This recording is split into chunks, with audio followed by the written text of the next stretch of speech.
next year. Now, also to say, no, we'll come back to all of that. So welcome everybody over then to, oh yes, there's one thing one should say, you know, we have a wonderful secretary colleagues, as I keep saying, but he can be very, very insensitive. It's not my fault that FIFA chose to have the World Cup at the very end of our parliamentary year. And then he rings me when Senegal's playing. And when he rings me, of course, it's just when after Senegal held the Dutch, I think about the 83rd minute. I mean, look at that. The Dutch were one semi-finalists in the World Cup, right? And Senegal's our best hope. Just when he rings me, Senegal had a goal against it. So it was very depressing when he's asking me things like, are we going to start at 1 o'clock, chairperson, or 2 o'clock on Friday? And I'm thinking, wow, can't you wait another half an hour? So I think we should move a resolution at the end that in Nkululeko Mangweni, when the committee is not sitting and when the parliament plenary is not sitting, he should allow himself to look at the World Cup matches and then see who's playing. Well, in the qualifying rounds, any African team is out, or any South American team, no phone calls to the chair. Anybody disagree with that? No, I see nobody disagrees. That's moved in Nkululeko, please. Not, and in the last qualifying rounds, I will not be available except to do my work. And finally, I would like us to move a resolution, I'm seconding myself, FIFA's insensitivity. I think even the DA will agree with this, and the EFF and FF, to have the World Cup final on the 18th of December, knowing that the ANC is having its 5-yearly conference and has bigger things to attend to than who wins the World Cup. Good. I want you to write a letter, Secretary Nkululeko. I've moved and seconded it, so nobody can, in terms of Rule 615B, actually contest that. Write to FIFA and tell them we are deeply disappointed with this. Now, Fani can go to court and say, well, that's an ANC matter because the FF is not having a conference. Because the FF, when it has a conference, a one-day thing, because it has about 25 delegates, right? So it's easy for them. But for us, it's 4,772 delegates, am I right? And 6,000 people attending. It's a bit tougher. Okay, over to that. Now let's focus on the issues before us as a committee. The major issues are dealt with. Now then, let's go for it. And please, colleagues, let's give earnest attention, seized attention to the amendments being proposed, because I think there's a lot of value, there's quite a bit of value in some, and maybe I'm not sure yet good value in the others, except I'm not sure what we do with it. And members, when we engage around it, can we look for how we can maybe, for those things that we agree with, actually propose some amendments? Okay, over to National Treasury. Thank you, Chair. Good morning. Paul, can you please put the presentation on screen? Thank you, Chair. As you know, this year in the beginning, when the bills were published for public comment, we had 4 tax bills. There was the rates bill, there was the Taxation Laws Amendment Bill, there was the Revenue Laws Amendment Bill dealing with 2 pots, as well as the Tax Administration Laws Amendment Bill. The rates bill was first published for public comment on the budget day, but again on 29 July, together with other 3 tax bills. Taxpayers were given 30 days for public comments, and the closing date for public comments was 29 August. On 23 August, we briefed the Standing Committee on Finance, and on 8 and 9 September, we had the workshops on the draft tax bills. So, Chair, what happened is that during the public consultation process and when we're doing the response document, because now you see only 3 tax bills, is that with regard to the Revenue Laws Amendment Bill dealing with the 2 pots, based on the number of comments received as well as the issues that need further resolving, it was decided that the Revenue Laws Amendment Bill should not be tabled by the Minister in Parliament with the other tax bills during MTBPS. So only the 3 tax bills were tabled during MTBPS on 26 October 2022. So the Revenue Laws amendment bill dealing with the two ports was not tabled. So in terms of the process, what is going to happen, we're going to do another revised draft bill and publish the revised draft bill for public comments, and then give taxpayers another round of consultation before further changes can be made, final changes can be made in the bill, and then the bill introduced. So even if there were 4 tax bills, now there are 3 tax bills. So the 3 tax bills were tabled by the minister on 26 October 2022. On 15 November 2022, the SCOF held clause-by-clause deliberations and consideration and adoption of the committee report on the rates bill. And then on the 15 November as well, we did oral presentation by taxpayers to SECOF.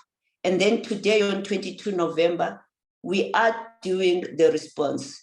So Chair, our response is only limited to issues raised during the SECOF oral presentations. And those issues on the rates bill relate to increase in excise duty on tobacco, that is the rates bill, the postponement of the health promotion levy, that is the rates bill, and on the TLAB, the key issues that have been raised is carbon tax, customs and excise, electronic nicotine and non-nicotine delivery system, that is the vaping, as well as carbon tax. So our responses today will only be limited to those issues that were raised during SECOF oral presentations on the 15th. And then with regard to the draft rates bill, increase on tobacco and health promotion levy, Mpho will be leading. Over to you, Mpho. Thank you, Chair. Thank you very much, Yanga, and good morning, Chair, and good morning, honorable members and stakeholders. With regards to the increase in excise duties on tobacco products, the comments that we have received was that the proposed 5.5% tax increase is substantially below the current level of inflation, which is reported to be above 7%, and that the increase was less than the 8% that was implemented last year. And the proposal there was then that the excise tax should be raised to 10% for cigarettes. Chair, we know the comment from the stakeholders, but our response is just to say that at the time of the budget, when the excise duties were increased, the increases were above the anticipated inflation for 2022. So at the time, the excise duty rate was above the expected inflation rate, and also that even though the excise duties for this year were less than the 8% for last year, our view is that it was still above the anticipated inflation when we made the budget. So the 7% inflation for this year, that will fit into the next year's budget adjustment. When it comes to the issue around the delaying the inflationary increase on the health promotion levy by a year, I think everybody will know that the minister made an announcement regarding the delayed implementation of the inflationary increase on health promotion levy after consultation with the Minister of Agriculture, Land Reform and Rural Development and the Minister of Trade, Industry and Competition. And also the minister made announcement in the budget around the consultation process that will begin to look at the extending of the levy to 100% fruit juice and lowering of the current threshold that is applicable on the health promotion levy. The comment that we have received was that generally the stakeholders welcome the delay or the postponement of the implementation of the inflationary increase on health promotion levy. But the comment that specifically came from the sugar industry was that a year's delay might not be sufficient, so consideration should be made around extending the delay for a period of 3 to 5 years to give the industry sufficient time so that it can look at the alternative uses of sugar and for alternative revenue streams. We note that comment, and as announced by the minister, the engagements will be undertaken with the stakeholders regarding the review that the minister spoke about, and then the necessary decisions around this request will be made by the minister and then communicated at the appropriate time. At this point, we cannot say whether that will be considered or not. I think it is the minister's decision to make around that request. And when it comes to the issues on the electronic nicotine and non-nicotine delivery systems, we had proposed in the budget that a flat rate be applied of R2.90 per mil, regardless of the nicotine content or of the e-liquid solutions. And also that the effective date will be from January 2023. But after further consultation with the with SARS, the effective date was postponed to the 1st of June 2023 to allow SARS time to implement the administration system for the implementation of the taxation on vaping, and all of those amendments are included in the TLAB for this year. So the comments that we have received, we've received comments both on the excise structure and the rate, and then also on the administration for the implementation of the a tax on non-vaping. One of the comments with regards to the excise structure and the rate was that the taxation of e-cigarettes should be to reduce consumption of these harmful products, and more specifically to prevent youth from starting use. We note the comment that has been made. And our assessment when we made the proposal around the R2.90 per mil, basically we feel that it's comparable to the current excise duty rates applied to vaping products globally. And then we communicated that when we presented on that when we had the stakeholder consultations to show the comparable excise duty rates applied elsewhere with regards to that. And at this stage, we feel that because it's comparable, it will have the effect of protecting the most vulnerable groups, such as youth, and also making the products unaffordable or inaccessible to the youth. But again, just like with other excise duty rates that are made in the annual budgets, the minister will make the decisions around the adjustments to the excise duty rate through the budget process. And then another comment that we have received was that Treasury should consider increasing the excise duty to R5 per mil as opposed to the R2.90 per mil that is currently proposed, and also to apply a floor rate of R50 per unit.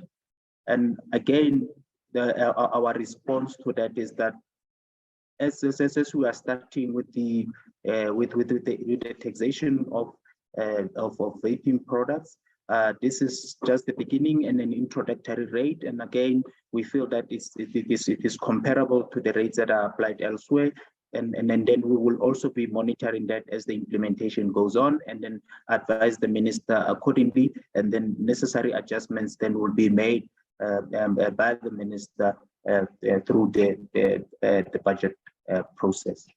Another comment that we had received was that National Treasury should apply ad valorem excise taxes on the devices and other accessories, and not just to focus on e-solutions. And we had addressed that in the discussion paper that we published last year, that South Africa currently we have a separate schedule that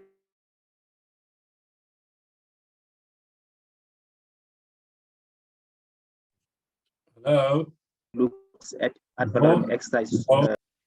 Yes, Chair. We lost you there, but I mean, look, we can read what's there. I think it's fine, unless members insist otherwise, and they can just intervene if they so feel. I think we can pick up what you said. Okay, go ahead, doesn't matter. Okay. Hello. You might want to cut your video off. Yeah. That might Thanks, Chair. Well, I was just saying that we have an ad valorem excise. Okay, thanks, Chair. I'll do that. Yeah, switch your video off, please. Okay, is that better? It seems for now. Am I audible, Chair? Yeah, go right ahead for now. Okay, thank you, Chair. Just to say that we have an ad valorem schedule, and then we had said that we will consider this proposal in the future, whether there's a need to include devices in that schedule.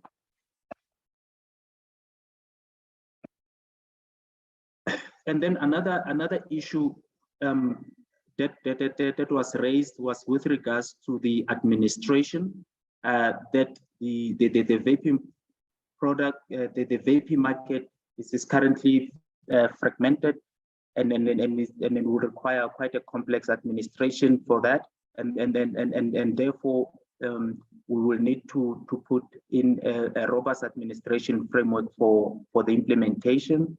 So that everything is every player in the sector complies. And we note that comment, and SARS as the implementing agency, they with regards to the implementation of excise policy regime, and they say the rules that they apply with regards to the licensing and registration of taxpayers, and SARS has committed itself to do that, and also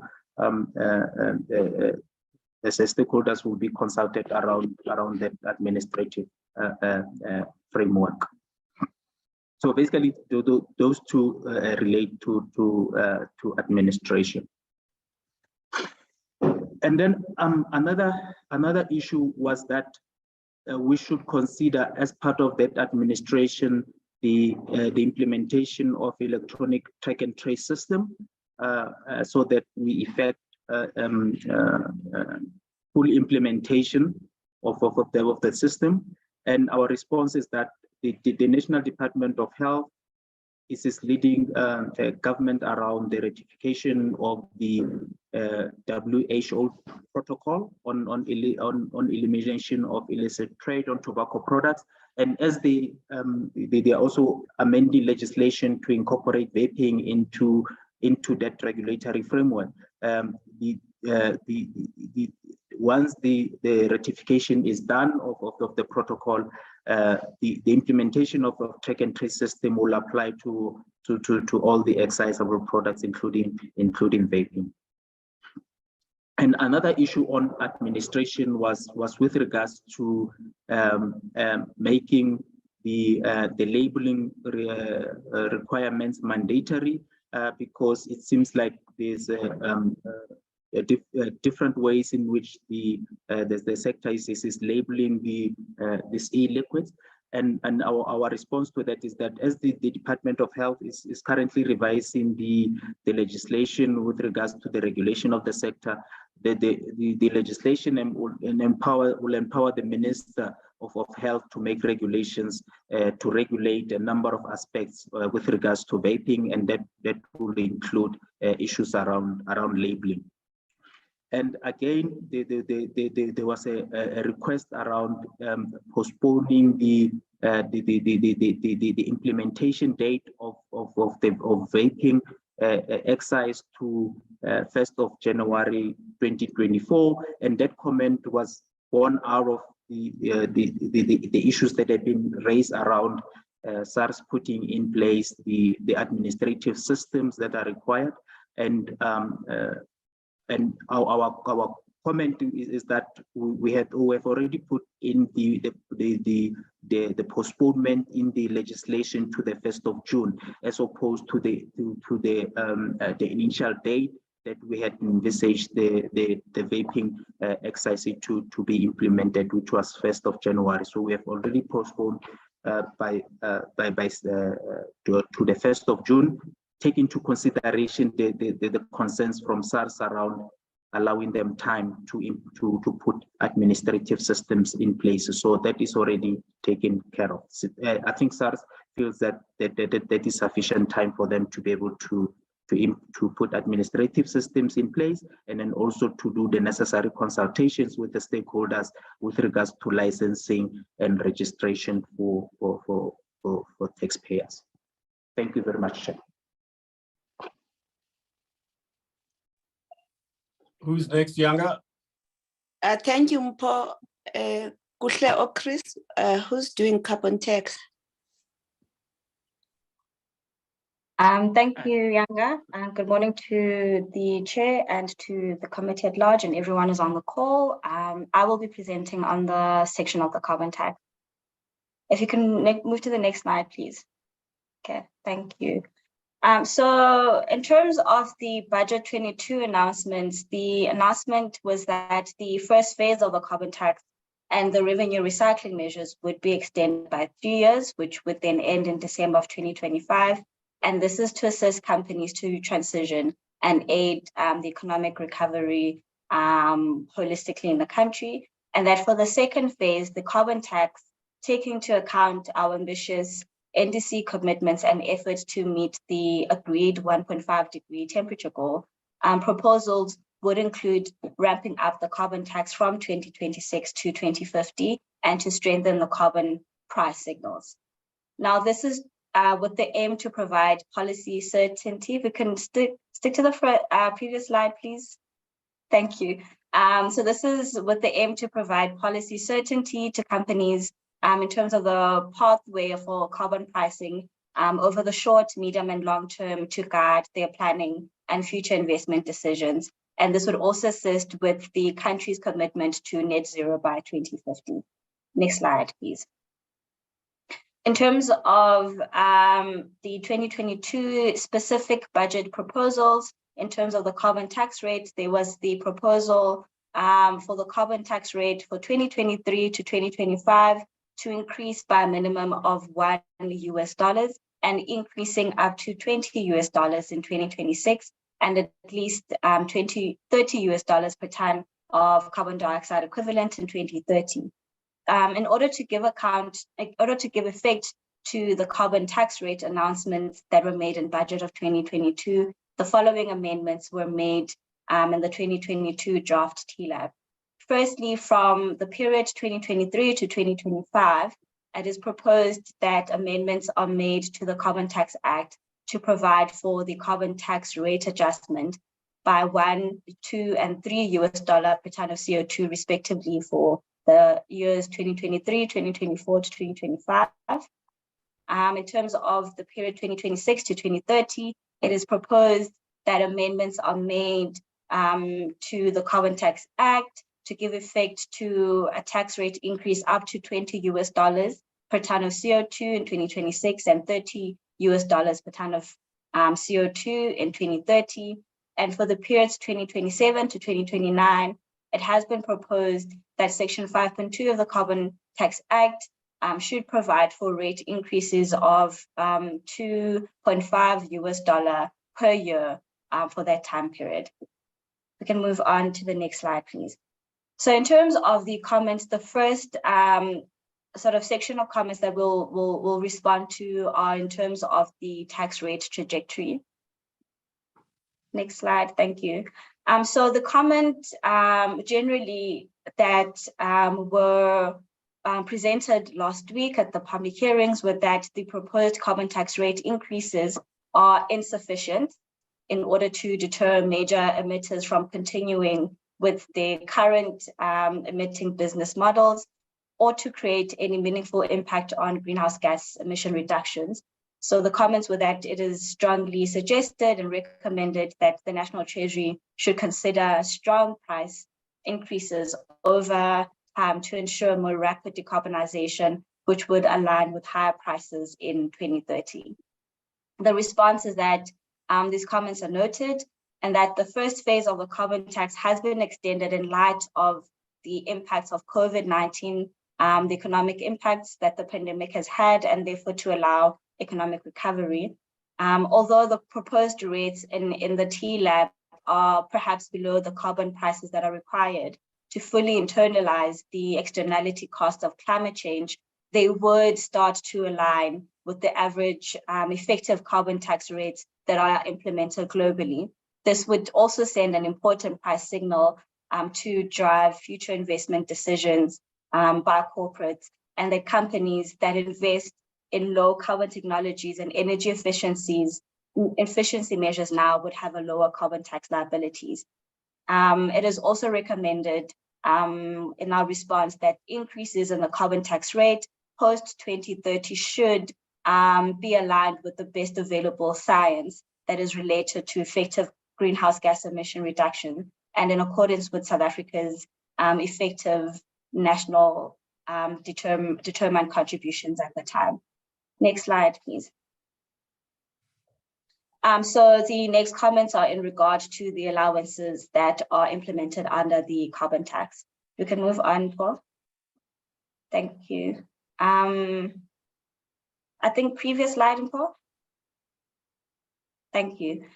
So the comment was that while the rationale behind the provision of allowances as a means of providing time for industries to make the move towards carbon reduction before the full price effect is delivered is understood, the basic deduction or allowance of 60% across the board seems to undermine the effectiveness of the carbon tax and will increase the effective shock when it is removed. As such, the comments were that it is recommended for the following allowances to be removed. That is the basic allowance, the trade exposure allowance, the performance, and the carbon budget allowance. So in terms of the Treasury response, these comments are noted and that the carbon tax is intended to help reduce the price differential between low and high carbon emitting technologies. The current design of the carbon tax provides for tax-free allowances and revenue recycling measures to support industry transitions and to minimize potential adverse impact on industries, also on poor and low income households. The carbon tax as it stands does not include a sunset date on the transition allowances, which is the allowances that are noted above. Therefore, a provision for the retention of these allowances is not required. And lastly, in this point, a paper on the phase 2 of the carbon tax will be published in 2023. This will include design options for the carbon tax allowances, and consultations with stakeholders will be held once the paper is published. The next slide, please, Paul.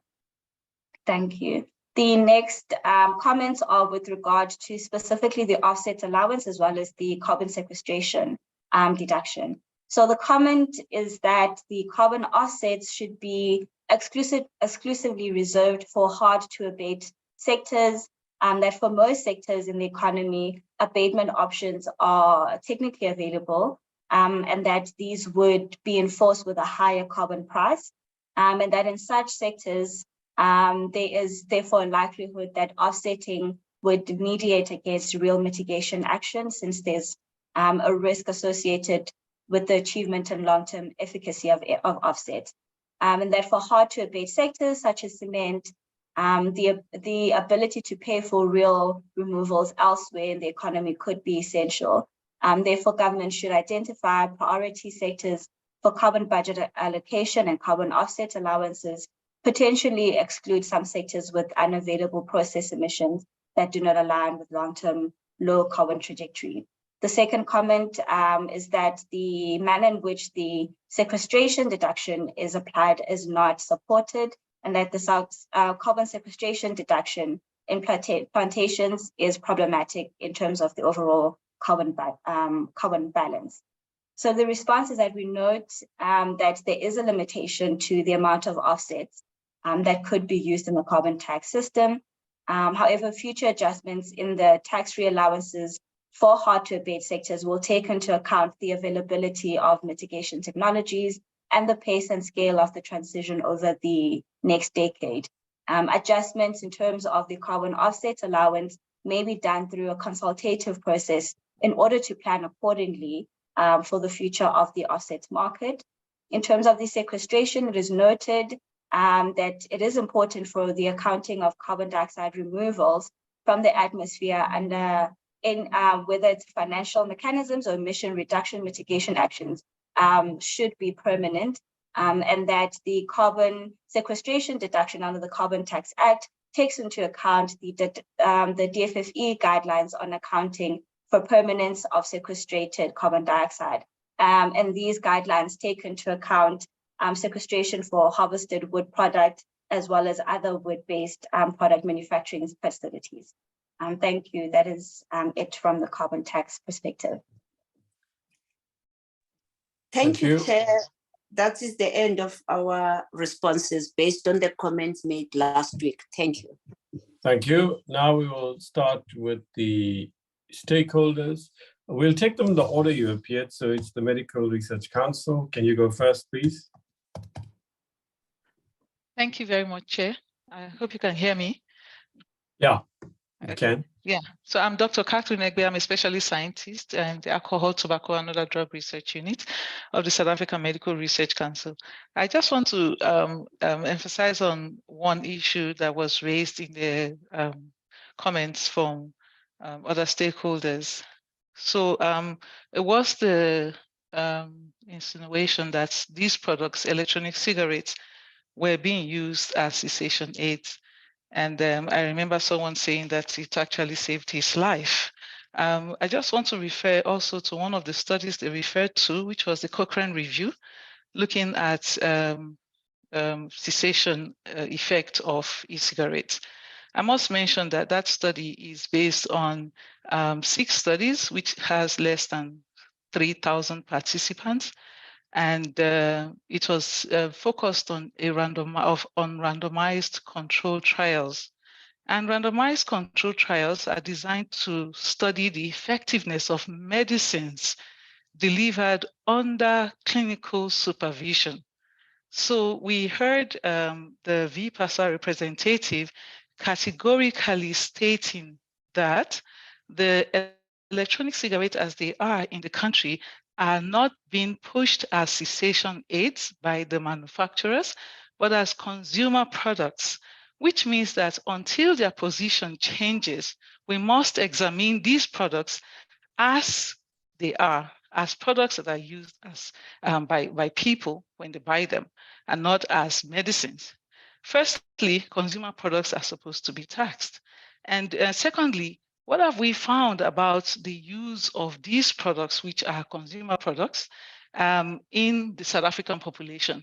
In our study that had over 18,000 participants, we found that e-cigarettes are not helping smokers to quit for good.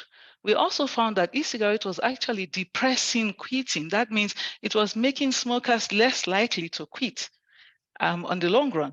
And then we also found that many users of these products were now using both that product and cigarettes, thereby compounding the health effects of these products on their health.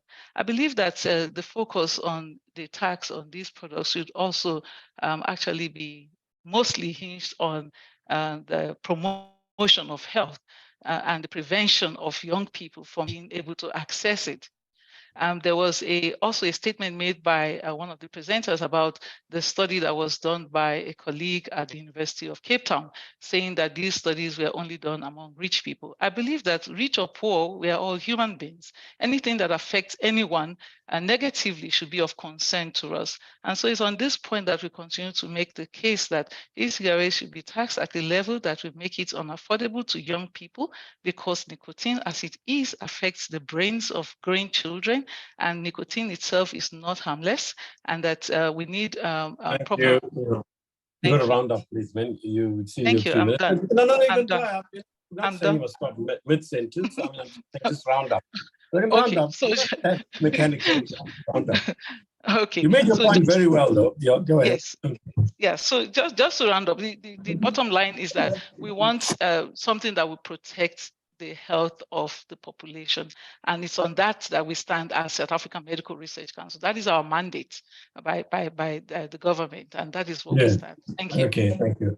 When I say you presented it very well, it doesn't mean we necessarily agree. It's just that it's a very cogent presentation. But Claire, you don't want to praise me. No, this is my friend. We shouldn't you see, then somebody from vaping will come and argue, studies. Now, look, we don't have the capacity to evaluate and assess, these scientific studies. They're not necessary. These are things that fall within the purview of the health department, as my colleague Dennis raised. But nevertheless, we're learning. Much of what you say, with due respect, we know, we not much, the basic thrust of what you're saying, we know. But each time when we meet the stakeholders, we learn more and more about the latest studies and so on. But thank you for that. Can we stick with 3 minutes if possible? Because we've read your submissions, we've now got this reply, and we need to have the time now to look at what our policy decisions are and what we can do within the constraints that the NCOP operates. For once again, there are rules and constitutional obligations that define what we can and can't do on a bill like this. Greenpeace, are you here? 3 minutes, please, as far as possible. I'm timing you. Yeah. Okay. Greenpeace. In Kuleko, are they here? Yes, Chairperson, I saw Tandile is here. Tandile? Maybe she got cut off. We can come back to her. You can WhatsApp her and let her know that she's due to speak if she wants, whenever. Well, not whenever, okay. Ideally next hour. So, Life After Coal, are you here? Life After Coal? It's possible it's load shedding. So if people come back in Koleko, or anybody else notices them, please, they have a right to speak here. National Council Against Smoking? Thank you, Chair. Yeah, please go ahead. And I also want to thank the Treasury and SARS for their response. I just have 2 comments. The first one is that I noticed that in their response, they do emphasize that the proposed rates for taxing e-cigarettes are comparable to what other countries have done. And our own assessment is that there's high disparity in how countries have taxed e-cigarettes. But I think a priority is to look at our own South African market. And our point remains that the proposed rates will not make any significant impact on making the product unaffordable, especially for the products like the disposable e-cigarettes, which are very cheap and which the youth are already using. So that really is my first point, that we need to still emphasize our own South African market. And the second point is I do also notice that there are comments made on ratification of the WHO protocol to eliminate illicit trade. And on this, I just wanted to bring the chair and the committee as well to your 2021 report that you made in March 2021. And in this report, the committee recommended that the protocol be ratified unless there were good, strong reasons not to do so. And the committee also made a recommendation that they needed a briefing on this. And they recommended that National Treasury engage with NDOH, engage with SARS, and report back in the next quarterly report. Those really are my comments. Thank you, Chair. What you are saying there is very important.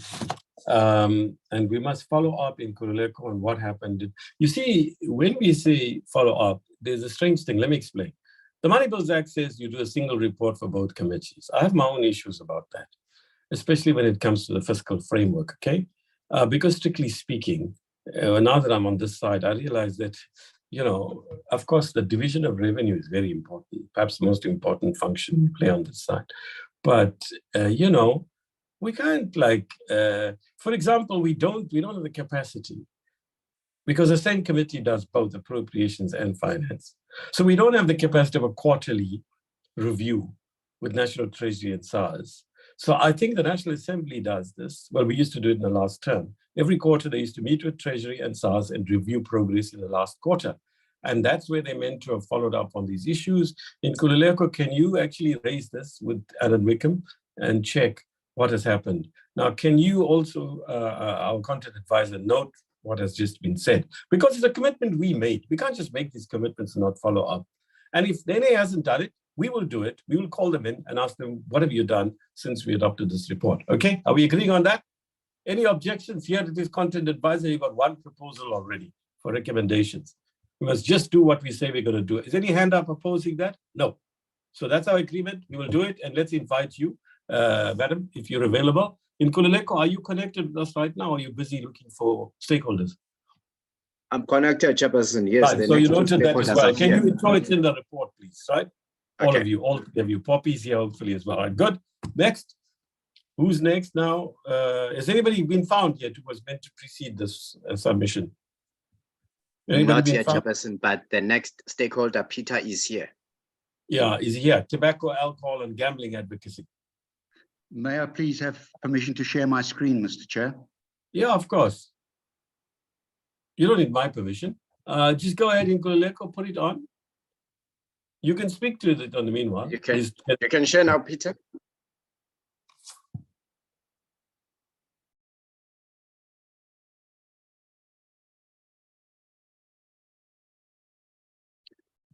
Thank you, Mr. Chair and committee members. Let's have a look at the proposal. It's really the proposal that's important. WHO said that the biggest selling brands in South Africa, they did an entire world survey, was 43.60 for 20. So let's say 21.80 for 10. 10 will be a bit more expensive, but we'll use 21.80. Current tax is 9.39. We'll ignore that first line because SARS is now proposing a 10% increase, which is 94% increase on the tax, which is only 4.3% of the retail selling price. That's ineffective. It makes cigarettes cheaper. That means fewer people will quit and more youth will start smoking. We propose a 25% increase on the tax element of the cost of cigarettes.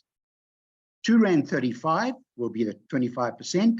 It becomes 10.7% on the retail selling price. And remember that inflation is only 7.6%. So 25% increase on the tax element is the proposal, and it's vitally important that that's what we do. Anything else than that is bad for health.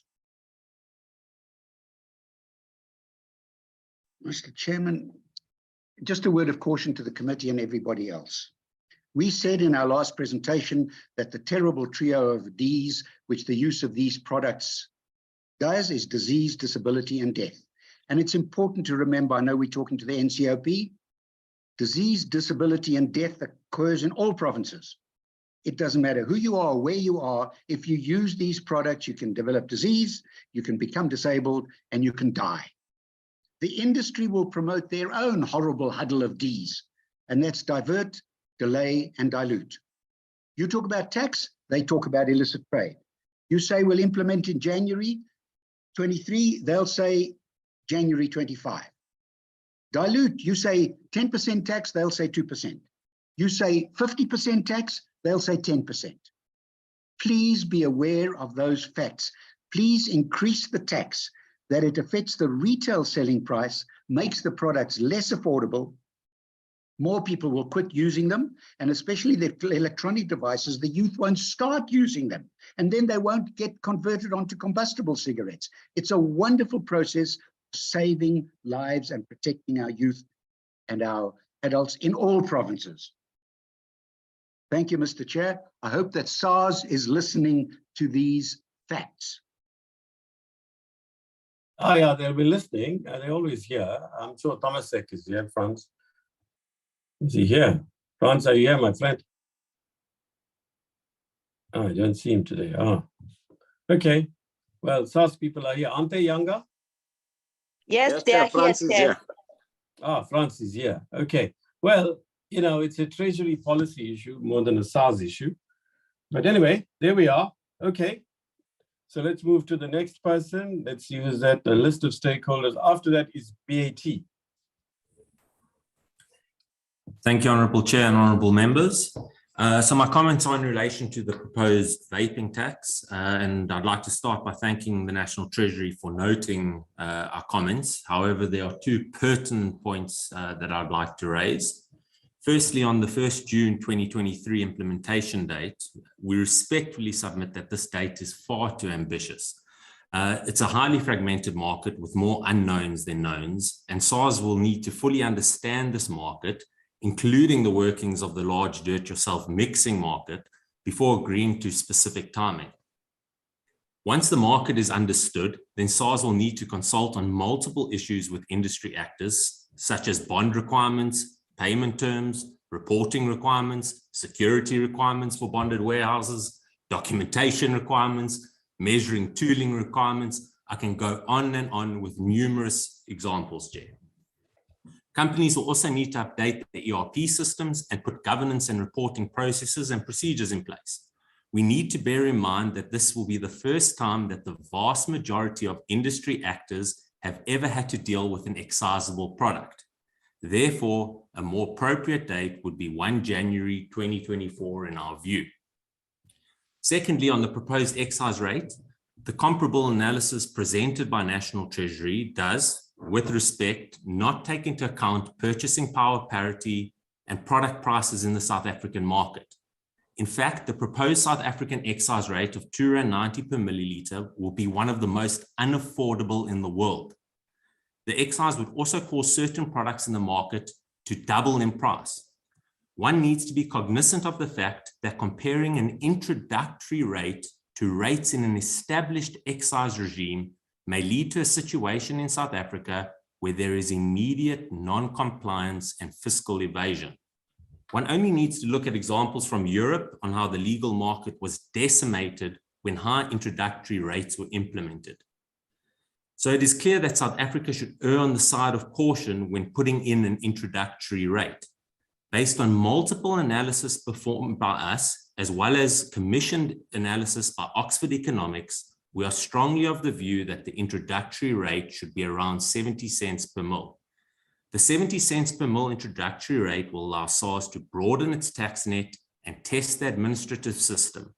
Once all the actors in the market are brought into the tax net, then the rate can be appropriately increased. I thank you again, Chair and Honourable Members, for the opportunity to present. Thank you. You, like others, have all, except for Catherine, observed 3 minutes. Yeah, who's back? Yeah.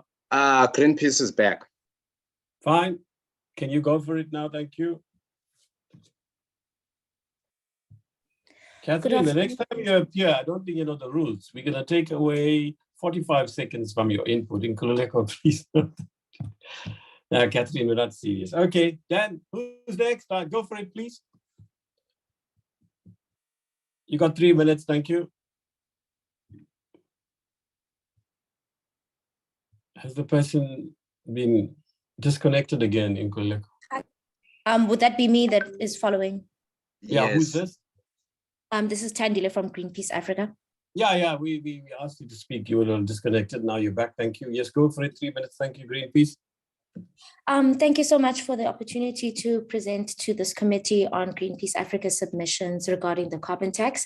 We recognize the difficulty in which this committee had to weigh a number of factors from business, civil society as well. But we would just like to re-emphasize our support for a higher carbon tax, as well as doing away with the length at which the phase one components of the Act have been extended. We feel strongly that the externalities that have been cited by business, job losses, as well as the cost on the economy are are the same externalities that will be experienced should we surpass that 1.5 degrees Celsius target that we are clearly headed for. We implore the government to create the security measures and the certainty that we've afforded business as well to the public to be able to prepare for those mitigation and adaptation measures that are necessary to insulate us from the externalities that we will experience as a result of the climate crisis. We call for the removal of Clause 6(2)(c), which provisions allow for double incentives from these tax allowances. And we also call for the removal of Clause 21(a), focusing on sequestration, as sequestration and off-carbon offsetting allows these carbon majors to avoid their responsibilities in terms of mitigating their emissions, while also allows for the commodification of natural resources. It puts the communities that are in charge or that are stewards for these environments in jeopardy, as they are most of the time not consulted efficiently in these management practices, and these offsetting schemes often endanger indigenous people and the lands that they work on. And investment in top-down management forested areas can exacerbate social justice issues. So we ask the committee to take these issues into consideration and consider allowing society and public at large to be able to prepare for the impacts that the climate crisis poses towards them, and instead of favoring the business. Thank you. Now, members, here's somebody who in the space of 2 minutes and 21 seconds set out her case so clearly.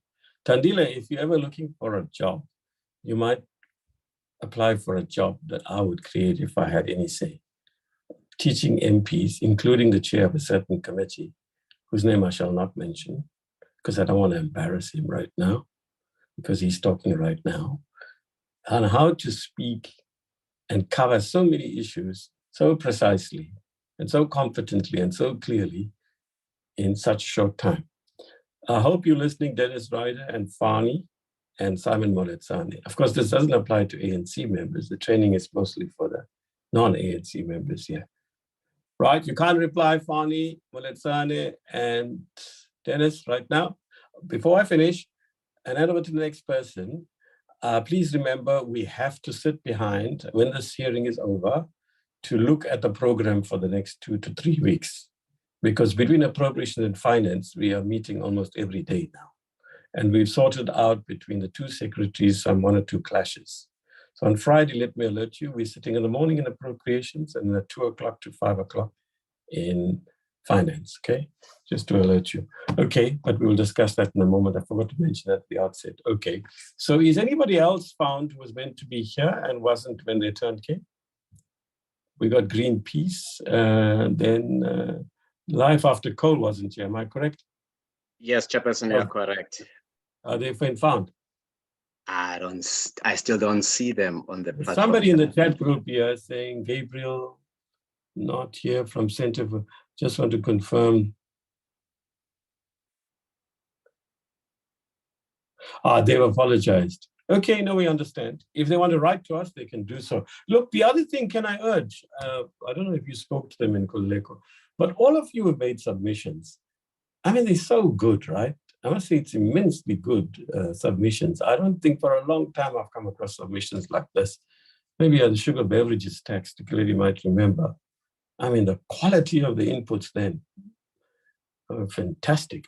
Look, we say this on the fiscal framework, we would prefer you, each of you to write a page, up to a page, a summary, rather than leaving it to our team to summarize what you say.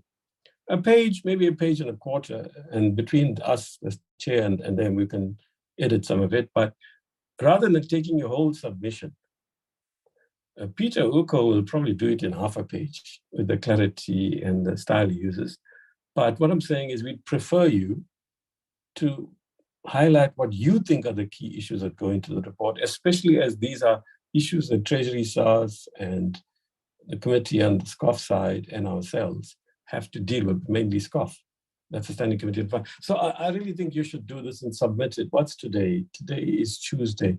By Thursday evening, if possible, please. or even tomorrow evening, because you're so good at what you do, you can do it by tomorrow, 5 o'clock. How about that? Those of you who can't, well, the following day, Thursday morning. They have, Chairperson. Oh, they have already. Great. Yeah, okay. they have. Well, they have done it. Great. No, I'm not surprised, actually. I just didn't, we didn't exchange over this. BAT has spoken. Then we got Josh Share. Are you here, Josh Share? I don't see Robin on the platform as well, Chairperson. Was Robin here earlier? Sorry? Was she here earlier? No, Chairperson. Oh, all right. Okay. If she comes in, she's free to speak whenever before we part. Research Unit on Economics of Sustainable Products. Are you here? Yes, Chair, I'm here. This is Conrad from Rubik speaking. Yeah, go for it. Thank you very much, Chair. Chair, I don't envy your job and I don't envy the committee's job because you have to listen to everybody and weigh up all the evidence that is being put before you. And I think at essence, what we have here, especially when it comes to e-cigarette taxes and cigarette taxes, and also included with that alcohol taxes, is basically a trade-off between health and commercial interests. And effectively, the choice is, are you going to give more weight to the health interest, or are you going to give more weight to the commercial interest? And that is then, of course, the decision that you have to make. And I'm glad that we can give input to you, and we really appreciate that opportunity. But I'm glad that I'm not in your position. So, Chair, what I just briefly want to talk about is, it is good to have a simple excise tax system. And I'd like to commend Treasury for, over the past number of decades already, implementing relatively simple and thus easy to implement tax systems on tobacco products. The proposal that is being made for e-cigarettes is also a relatively easy to implement tax system. It's a specific tax system. It does not require us to determine what is the value of products, because that becomes very, very messy, and it's subject to a whole lot of manipulation by the industry to try and reduce the tax system or the tax amount like that.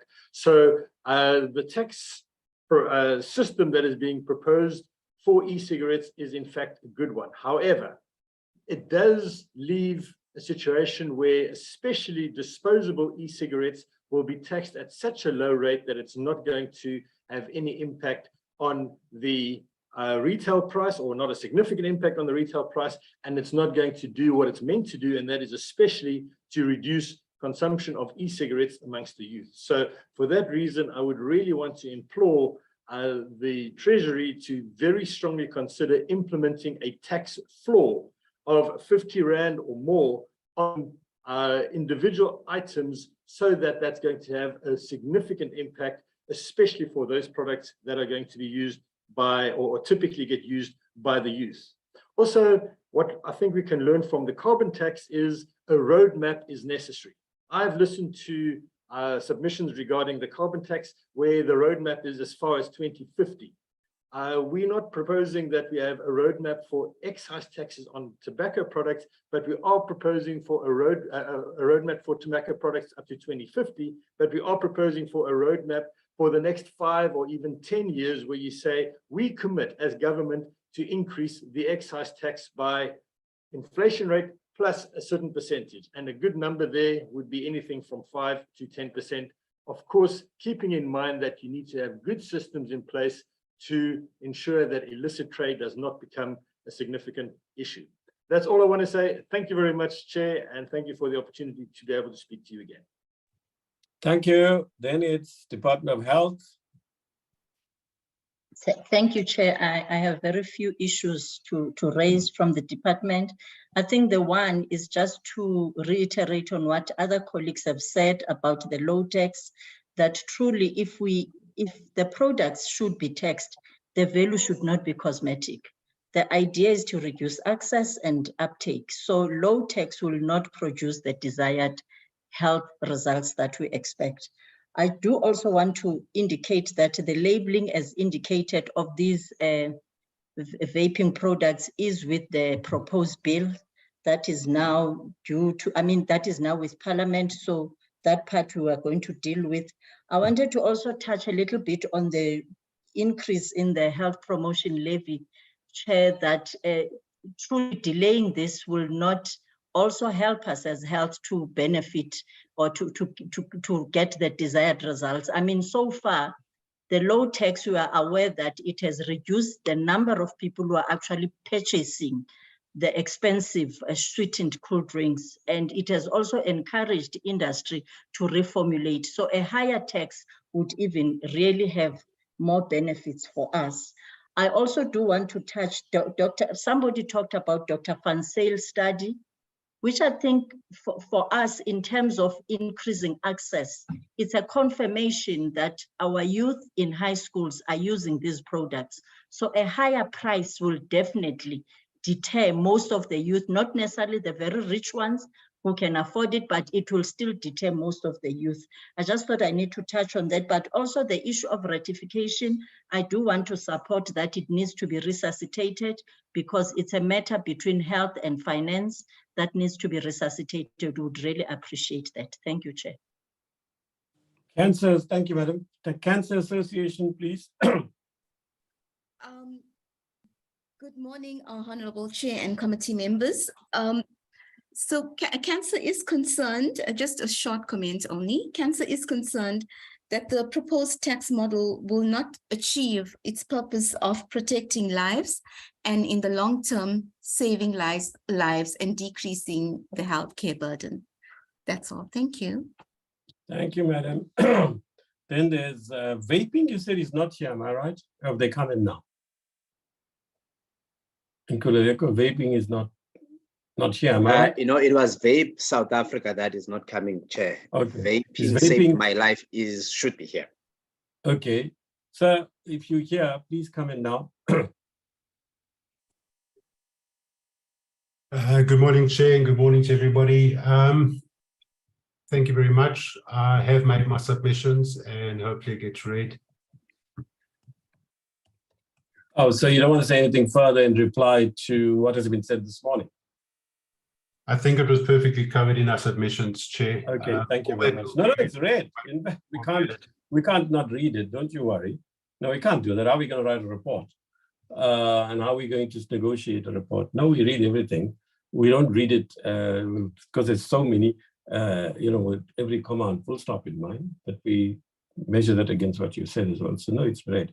Okay, then can I move on to the last? Is the last one here? Let me see. Kosatu. Matthew, are you here? Yeah, no, good morning, Chair. Of course, we're here. We wouldn't miss out the opportunity. Yeah, but Matthew, you know what? We're getting tired of you now, really, with due respect, like Momo. Now, younger surface, right? And I'm gone in how many months? If I survive, it's another 14 months. So I'm sure you're sick of me just as I'm sick of you. But we need, you're too young, I suppose, but you need some sort of diversity, somebody who's different. Somebody who doesn't use the same language as you, but makes the same point. Okay, Matthew, I'm just teasing you. Welcome, always, as you know. Right. Sure. Matthew, I don't have to say because you're very good with your time. Okay. No, thanks, Chen. My colleague from SACTU helped us with the submission on the money laundering bill about a month ago, and I'm sure the Standing Committee thought, where does Kosatu find all these white guys to come and we've got a little factory somewhere producing them. No, so Chair, just quickly to the response from colleagues in Treasury. I think we, on the HPL, the Health Promotion Levy, I think we appreciate the 1 year in terms of the master plan commitments, because I think we agree with Treasury, we need to give some space to an industry which is struggling. We don't think it's just struggling because of the HPL. We think it's struggling because of dietary changes which are necessary, but also because of a flood of cheap subsidized imports from Brazil and other countries. So I think we agree with the principle. Let's give some support for the sector to adjust as we also adjust our dietary patterns, which is necessary. And we think there's also a need to give support for the healthcare infrastructure too, which has to cope with the consequences of our bad life choices, so to speak. Chair, just into the tobacco issues, I think we want to also just kind of raise our points that we're waiting for the tobacco bill to come to an elected parliament. We hope it can come as quickly as possible. We really want this bill to be passed within this administration, given how, as you said, we're running out of time. I think the many positive bill provisions which colleagues have highlighted from the civil society around measures to control the use of tobacco, etc. But of course, we can have very progressive laws, but we need to also see enforcement by government as well around the illicit front too. Because the law will only take you so far. Just here in terms of the carbon tax, look, we think that government is trying to find the necessary and the balanced phase in. We do need to have a carbon tax. We do need for industry to adjust its polluting patterns, which affect the lives of workers, of communities, and so on. And if we fail to do so, we will struggle to export many of our goods to the EU and other countries as they put in place the carbon tax regime. And of course, you have to address the issue of climate change, which you have seen in KZN and Mpumalanga. The Western Cape is real, it's here. I think we do support the project government about having a just phased in, a transition, which does take into account the issue of jobs, of communities, of industries, etc. But I think just lastly, Chair, on the fuel tax.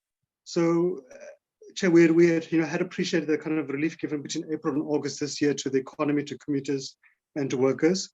We have begun net-like engagements around, is the scope around the fuel tax to give some relief to commuters, to the economy? We think there is some space.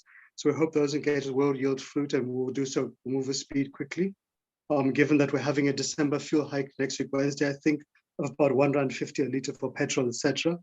But Chair, we also think other measures which are critical, we think is for Parliament to continue to put pressure on Department of Transport to table the RAF and the RAPS bills at Parliament so we can try to sort of the RAF crisis, which also has an impact on the fuel price. And then we think lastly, Chair, there is a need also for Treasury to consider, we hope to agree in the February budget to adjust the SOD grants for inflation, just to help cushion the most poor of our communities and our unemployed persons from the effects of the fuel price hikes, etc., etc. So I think that's it from our side, Chair, and I hope I've stuck to the 3 minutes time frame. Thank you, Chair. You're losing form 24 seconds ago, but that's fine. In any case, many people didn't use the full 3 minutes. I'm going to throw it open now to the floor, but before I do, let me just explain for those of you who don't know me. I made some very facetious, silly-billy remarks. That doesn't detract from the importance of what you're doing in my role as a chair. So please, for those of you who don't know me, it's not that I don't take what you're saying seriously. On the contrary. Secondly, it's all doom and gloom around us. And sometimes you have to sort of be silly about the things that we are facing instead of being all gloomy and doomy. So please just understand that we're very serious about our work and we'll give the most, we have already begun actually, give this most serious attention we can. To say again, look, our colleagues, I really think, can I plead with you to understand this thing or to agree with me? It's very high quality Treasury stuff that you're getting here. It's really a delight actually to engage with stakeholders of this substance. Also, it's very striking that it's women, comrades, colleagues, that are mainly speaking here. And I don't mean to patronize this, but it may have something to do with several of the issues dealing with health, the importance of control of our bodies and those sort of situations. It's to do with, if you like, the crude genderized version of social welfareism, which is not meant to be a female role alone. And there are many also speaking on both sides. I really think this frankly, if we have people of this caliber around, why can't we just find the answers? And I think it goes to what, is that how you say her name? Is it Kone from his structure? He talks about the need for trade-offs and not wanting to be in the invidious position the committee finds itself in. I think that's the nub of it, colleagues. I don't normally speak at the outset. Normally I speak at the end. But I have to say this. I have to provide some guidelines for this meeting. Frank, you've got to help me because there's no use us blabbering on if we're not acting within what our legislative role is. But let me just put this to you. Kone, let's agree to this. It's not simply health versus commercial. It's health versus commercial versus economy, growth, and jobs. So when we find trade-offs, you will find often that, in fact, I think it's in all parties to some or other degree, the balance is really jobs and health. And the one does reinforce the other, and they could be mutually destructive too.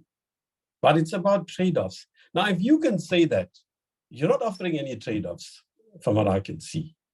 You are just explaining to us what you think is our set of challenges. We don't have the answers. We keep telling the NGOs, don't behave like politicians, really. look for trade-offs. And there's no offer on any side of some sort of a significant sort, some sort of midway for now. So I agree with you, Kone. I hope you got your name right. But, you know, from what I can see, you're not helping us, not you, but all of you here, in finding the balances, if you like, or the trade-offs. And please, you know, Treasury, if possible, engage with all of them before you come back with bills that affect the sector, really. I mean, if I was in your shoes, now I know, Yanga, you're going to say you've got a million things to do and Treasury is under siege and you're understaffed and blah, blah, I understand. But it's in all our interests, you, the parliament, the country. If, you know, I would engage with all of these people really between now and February, as hard as it may be. So, you know, I really think what they say may not be up our street, as it were, in processing a bill right now. But what they're saying is of value to you, Treasury, in the first instance in SARS, particularly you, Treasury, before you bring amendments to the tax bills, tax laws.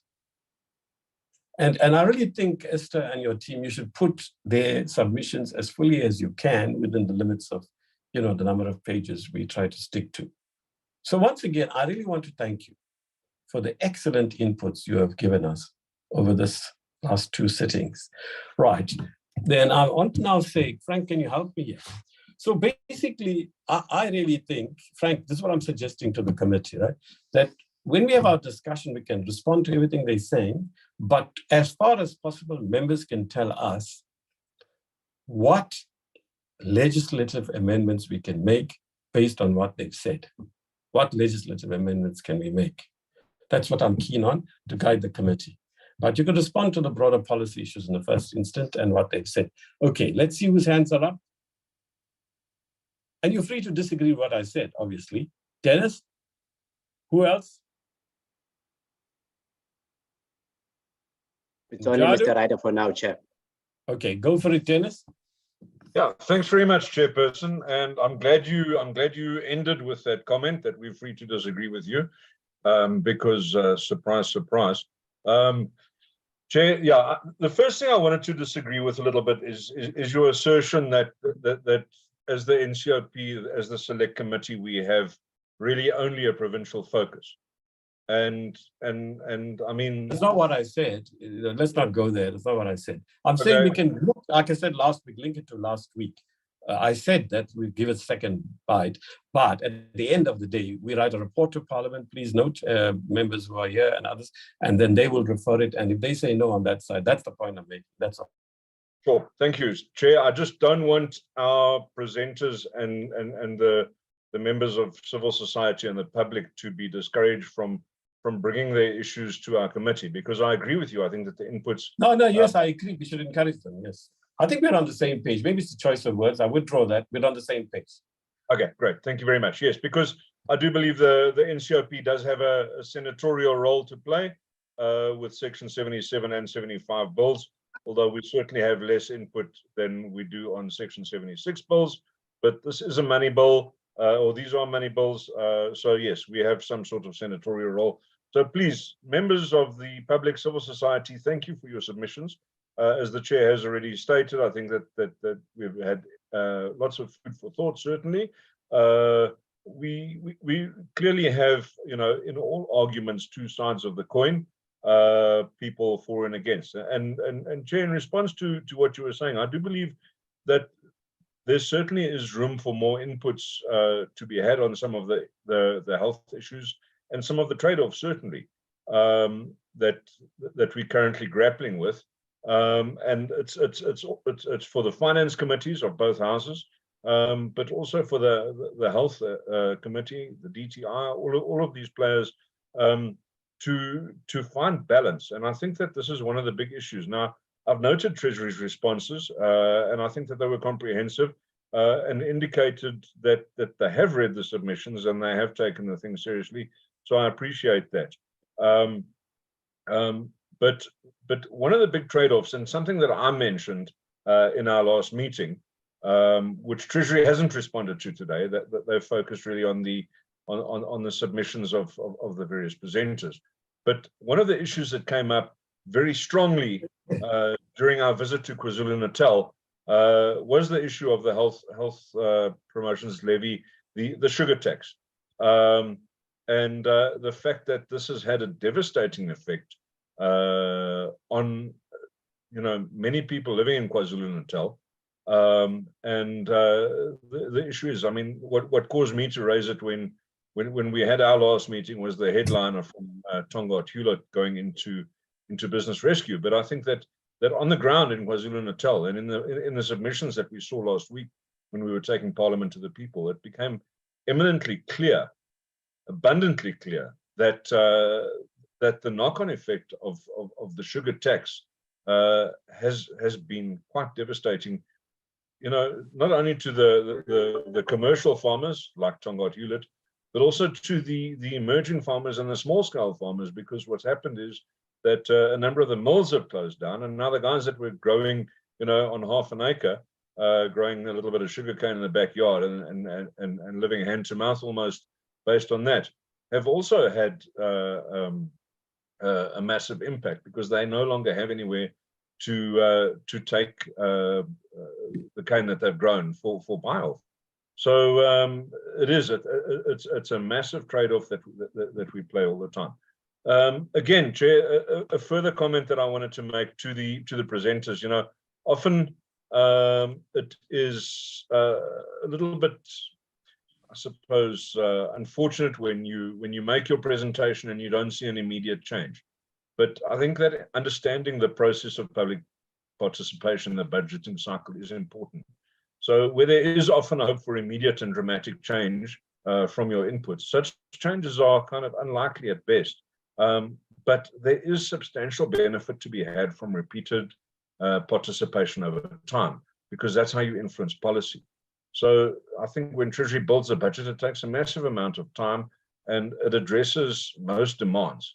So last minute tweaks and changes need to be carefully managed to make sure they don't throw the balance out.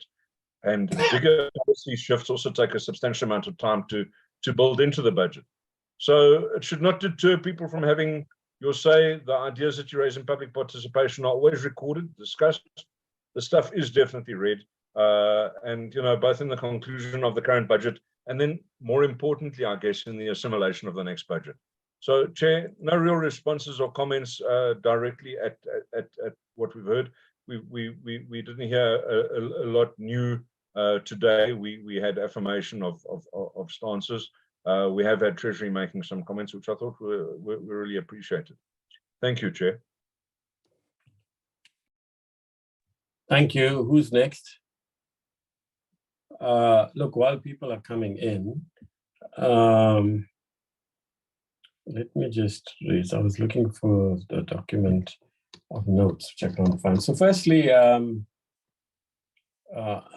thought I should point out that, you see, when you look at the draft rates and monetary bill, we're dealing there. Now, Frank, can you help me with that? As I know it, we're not going to be, you see, when the last term committee constituted itself, we raised this issue about, well, we get the increases in customs and excise, and then we subject it to a public hearing, but it comes into effect immediately. So what is the point of having these public hearings, and what can the parliamentary committee do about receiving submissions which they may agree with, and then you effect the change, and then it means that the changes come into effect the next year. But in the meanwhile, Treasury goes ahead and implements the increase, and then what happens now if the committee decides it thinks the increase should have been 2% less, how you return the money and so on. So we asked for some advice, and we got legal and research advice that said that basically this is done the world over. Treasury spent a lot of time explaining to us how you can't submit it for public hearings, say if you're increasing tobacco or alcohol rates, then people will run and stockpile. By the time you process a bill 4 months later, they've stacked up and so on. And there are market sensitivities about a lot of these issues. And so we finally gave in. Now, there was a threat by a civil society cluster of organizations to take us to court on that matter.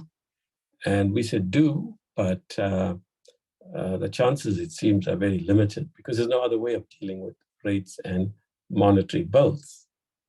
So insofar as we're dealing with the issues that fall under there, we note what you say, but it's not as if we can make a change easily unless something utterly absurd has happened and we all agree it has to be changed. And we tell Treasury, well, you brought this absurd clause to us or bill to us, and you got to sort it out.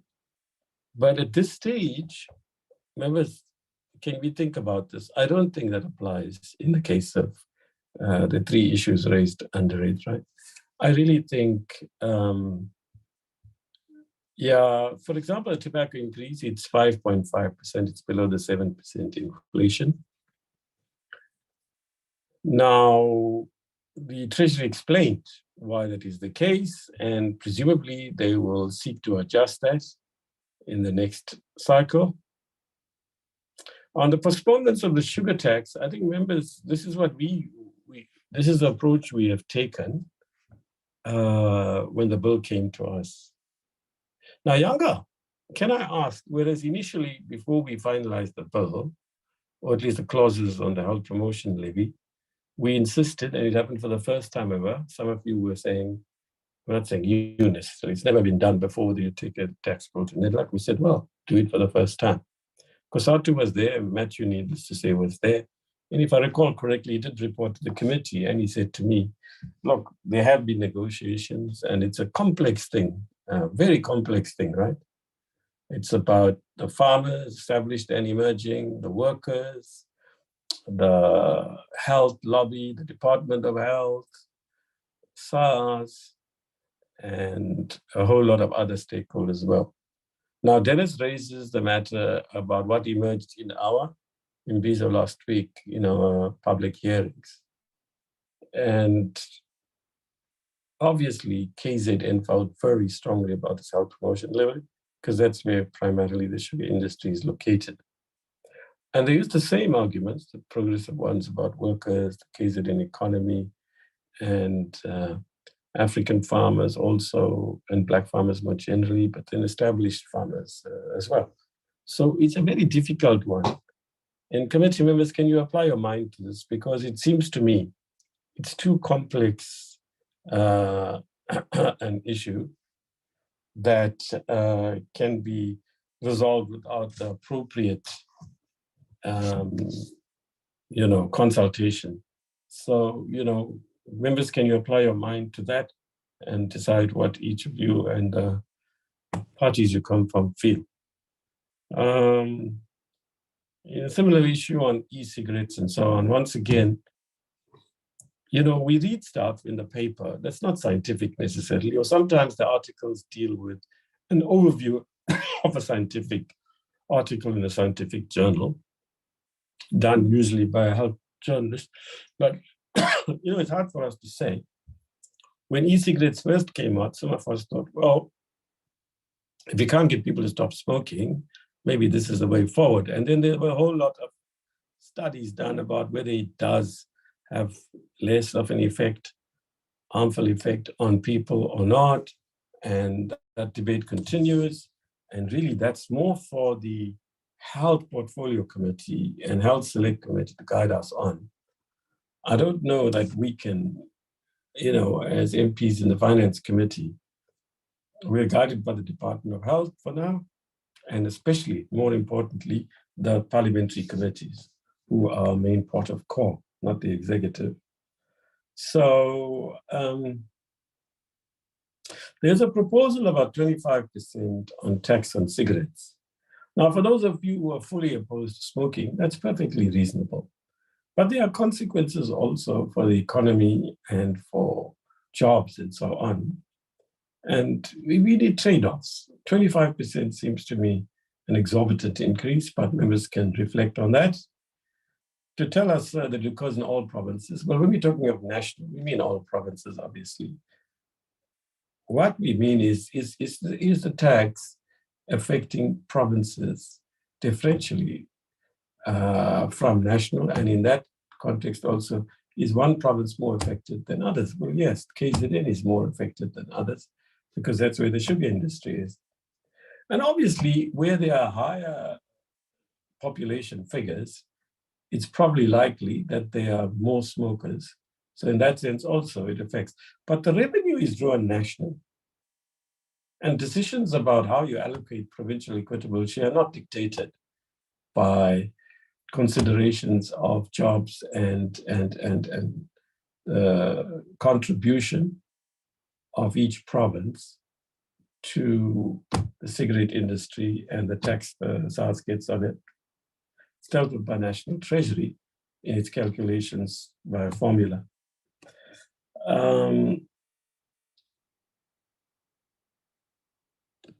Yeah, I think basically the committee needs to, Frank, can you guide us here?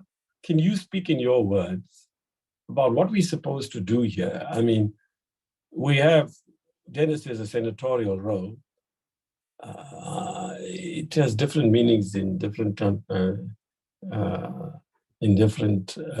see what you're saying, Dennis. No, I'm agreeing. That's not the point. Look, Frank, you have to guide us now.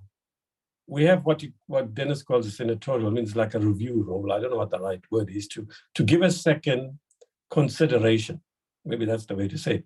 A second consideration to national issues in Section 75 and 75 bills that are referred to us. That we have to do is right. I overemphasize the word. But then when it comes to amendments to a bill, what are we supposed to do? When it comes to a national issue, we can then say, look, we would like the National Assembly Standing Committee on Finance to look at this issue again for the following reasons, right? And secondly, there may be specific amendments we want to make, and then beyond that we can make. So can you guide us on that? Chairperson, good morning, first of all, to yourself and honorable members, as well as my colleagues and the media and public on this platform. Chair, I've actually got very little to add, but what maybe just a different angle on it, because it's exactly what is happening here. We've spoken about KwaZulu-Natal. Let me start from the beginning. We've spoken about the tax bills, and we've identified the 3 policy issues. One of them being the sugar tax or the health tax. That will certainly affect people in KwaZulu-Natal. So when one looks from the sort of National Assembly side, one will look at the issue from purely national to say, well, we have this national issue of, and a few years ago it was debated, the issues of obesity, the issues of diabetes, and therefore we've called this now a health tax, and there were all kinds of debates on both sides of the coin there. When this thing now, and what we see today in the NCOP, the committee is concerned about the impact on KwaZulu-Natal. Maybe there's a specific group in KwaZulu-Natal who wants to deal with this. This will be now the National Council of Provinces switch to say, well, this is what we want to be discussed at national level. So if you want to, the 2 options, of course, Chair, as we've always said and practiced, one being to put in the report that this is a matter of concern, and we want to look specifically at how this tax is affecting a certain group of people, namely the cane growers, KwaZulu-Natal, or even manufacturers through the country which deal in sugar. So one can look at that to see how this is being affected. And that would be, according to me, the role of the NCOP. Even when we speak about the senatorial role, I mean, the senatorial role, and I assume we're looking here at more of the American model, but it's very similar in Germany and South Africa and Canada, for that matter, where we have representatives, equal number of representatives from each province, so that there can be this kind of debate between provinces at the national level about matters that affect them provincially. And that to me is the core function of the NCOP. Where you said earlier, the division of revenue bill, that would be a core function of the NCOP. That's not to say that they play an insignificant role, in other legislation. They just play a different role because the focus of the legislation is different.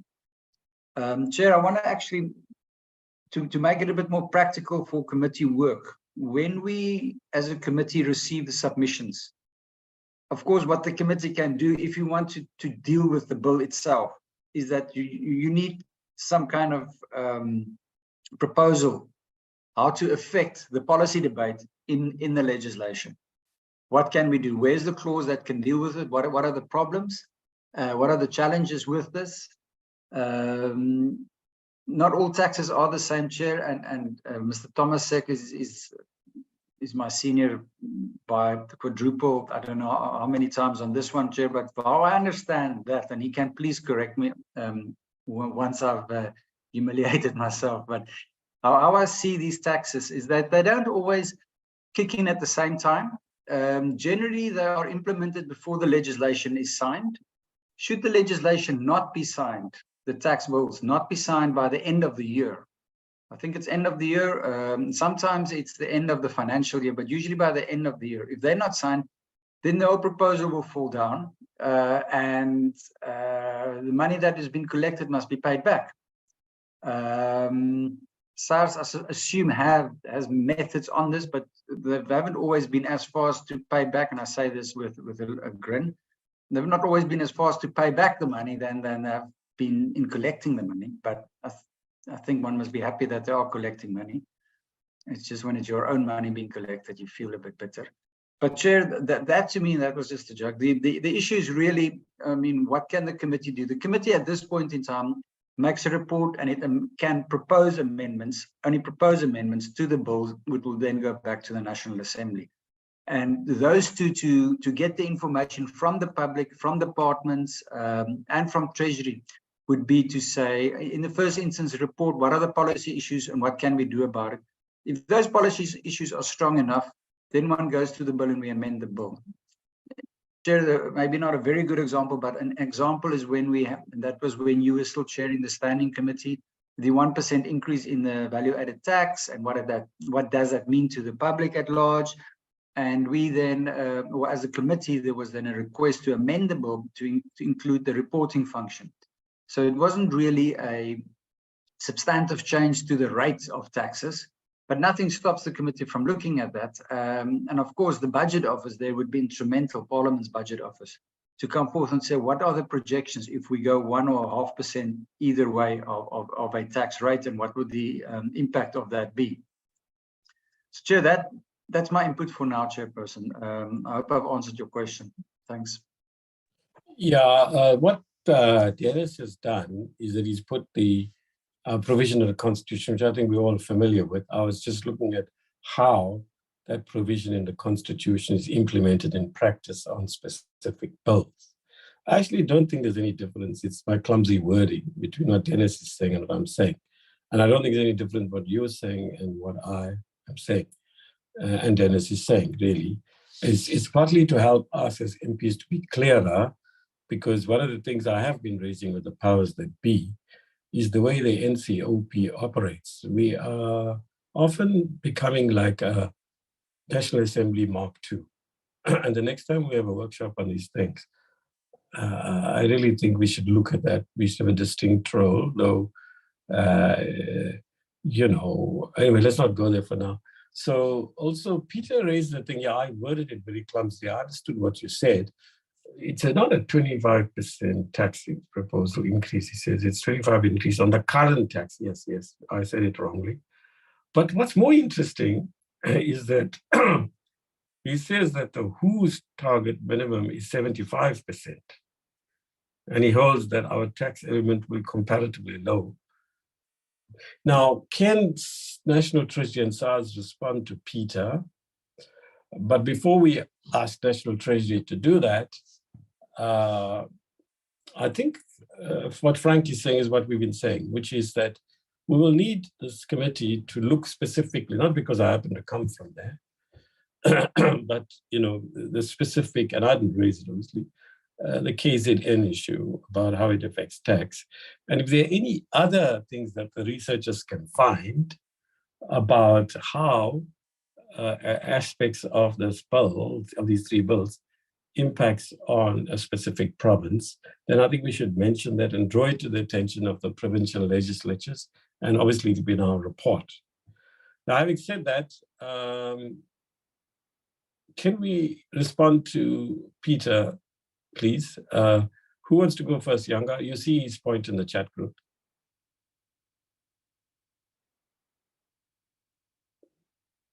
Yanga or Thomas? Paul? Thanks, Chair. I mean, with regards to what Peter has raised, I mean, the current rate with regards to cigarette is 19 rands 82 cents per pack of 20, which equates because currently we're using the most popular brand category of tobacco, which the reference for cigarette is Peter Stuyvesant.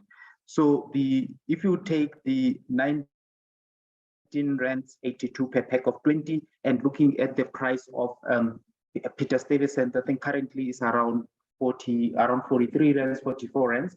So basically, it makes the excise on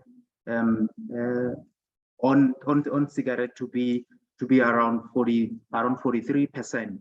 So I'm not quite then sure what from the numbers that Peter was showing around was around 7% or so. I'm not quite sure because the current excise tax burden in terms of the reference price that we are using for Peter Stuyvesant, it gives us a tax incidence of about 43% on cigarette.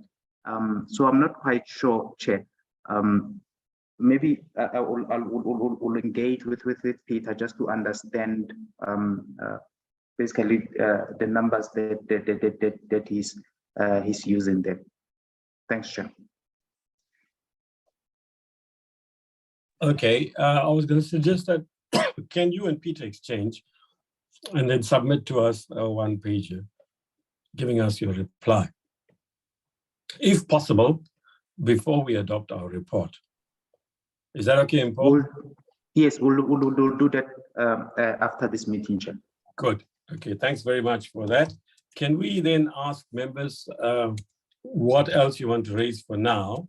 Because the next meeting will start with looking at the policy issues each of our members wants to take on the matters, and then we will hear party political points if there are any, and then we will start looking at the bill clause by clause. So who's available to speak or wants to say anything for now? Oh, I see nobody. Okay, the next meeting on this bill, if I'm right, is next Wednesday, 10 o'clock. We're considering tax. I suppose this has been negotiated with Lubabalo and so on, and Nkululeko. So if that's the case, am I right? Next Wednesday is when we look at this bill again. Am I right, Lubabalo? I mean, Nkululeko? That's correct, Chairperson. Right. Now, for now, to the stakeholders, we want to thank you very, very much. I think Dennis put it very well, which is you may not get what you want right now in this process, but by raising these issues, you are infiltrating our subconscious, if not conscious, and over time you're battering Treasury. Don't ever give up on doing that, and don't ever give up on battering us. This is your parliament, as we keep saying, more than ours. We're just the custodians, as we keep saying, for 5 years. So, just keep doing it. And the meetings are virtually, most of them, and hybrid in some cases, but you can access it very easily from any part of the country you're in. So thank you for that. We will, if you want to stay, you can. I'll just ask for now, just to give some guidance, because some things are emerging clearer now. Does anybody want to say what they feel about the policy issues that have emerged? I have suggested 3 things. Well, I'm not saying we decide now. Is anybody else wants to say anything? I don't see any hand up for now, so fine, let's leave it. Then can we move to the second item, as it were? We're looking at the program, colleagues. This was sent to you last night, but Nkululeko is having, like we all are, connectivity issues. So it may have got to some people and not others. He's going to put it on the screen now. Are you going to do that, Nkululeko? Yeah, he's sticking to that. So, well, we have already covered today, Tuesday. Now, tomorrow, we're having the public hearings on the General Laws Amendment Bill. Nkululeko, do you know so far how many submissions we've received? For now, Chairperson, we have 2. Only 2? Oh, okay. But I just spoke to COSATU. They will be sending their submission today. Okay, so there's 3, right? Then this Friday, we are responding from Treasury side on the submissions received on the TLAB bill. I'll call it, just call it the grey listing bill. That's, it says 13.0. I think that's a typographical thing or a misunderstanding. Obviously, we're sitting till 1 o'clock, I think, with appropriations. We can't just immediately go into a meeting. And even if the meeting finishes earlier, we're the same people, we can decide to convene earlier. But we decided on 14.00 to 17.00. Can you please make that change? And Nkululeko has done it on the screen already. Thanks, Nkululeko. Now, here, excuse me, we have no choice, colleagues. So I really would suggest that Lubabalo and Nkululeko meet and give us one program overall so that we clear, because it's the same committee, so to merge the 2 programs and ensure there's no clashes. Now, obviously, we have to pass all the bills we have in both sides, both committees, before we rise. But we can't leave. We'll have to have an extra week of sittings. So where there's a need to negotiate concessions, we're on committee. The secretary must sort it out and then confer with the respective chairs. So this for now is a draft program. Then on Tuesday next week, we consider it clause by clause. And then on the 2nd of December, we finalize the bill if possible. Otherwise, we will meet on Monday, the 1st December, Monday, the 4th of December from 10:00 to 13:00. If we don't finish then, we will sit the whole day if we have to, because that's the last week of parliamentary sittings on the NCOP side. I have spoken to the powers that be last week about this, and there seems to be at the moment a reluctance to have an extra week of sittings. And secondly, there are negotiations taking place between the NCOP leadership and the NA leadership about these bills coming when they do. For once, we must really accept that, not for once, we must accept that SCOF had less to do with the delays than the executive treasury. But we don't want a discussion on that. If you want more information, you can speak to me offline. Right. So basically what we're asking for, is this program broadly agreeable, bearing in mind that you might have to juggle things around a bit, because appropriations also has got onerous deadlines to meet before the 6th, I think, is the last day that we sit. I'm not sure. I think the Thursday of that week of Monday the 4th. So what is it, 7th? Okay, over then to other members on the program as you have it. Yes, Dennis? Yeah, thanks very much. I actually raised my hand initially just to make the same request that you made already for that that combined program, because it certainly does make it a lot easier for us to have it all in one space. And then, Chair, I wanted to say that I've got about 2 hours on Sunday over lunchtime that haven't been filled by anyone yet. So Nkululeko is welcome to stick something in there as well, because we're not There might be a welcome match. Yeah, you can watch that, please. 4 billion. I mean, imagine this, colleagues. 4 billion people will be watching this thing. 4 billion people. It's astonishing. $300 billion have been spent on this tournament. It's just surrealistic. Can you imagine $300 billion? What percentage of that does Qatar give in development aid? Let's not go there, or treat its own staff and staff that are there as migrants. Let's not go there. But you know what? There's nothing wrong for us to express those views. It's about things that are in our constitution anyway.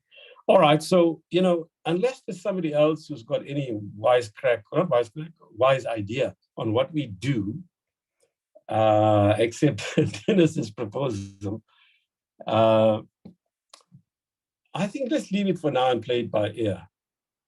Does Dikeledi want to say anything? Because she might have some knowledge that we don't have about what's pending for appropriations. We've got the programmers from Lubavada.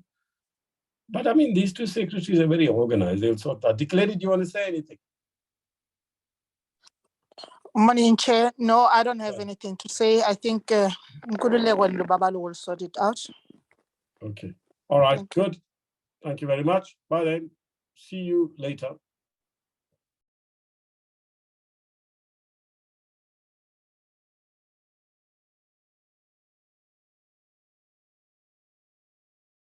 Recording stopped.